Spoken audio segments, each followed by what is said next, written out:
સબ officer તરીકે ફરજ બજાવું છું નવસારી બજાર ફાયર સ્ટેશન ખાતે।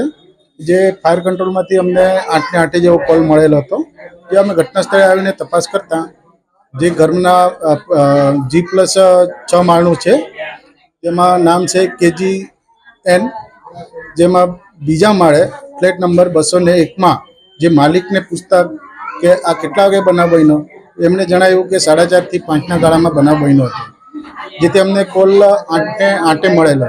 જે ઘટના સ્થળે તપાસ કરતા એક બેનને માથામાં ઈજા થયેલ હતી ને ઉપરના સ્લેબના જે પોપડા ખરા ને પ્લાસ્ટરના એ પડી ગયા હતા, બીજું કંઈ ખાસ છે નથી।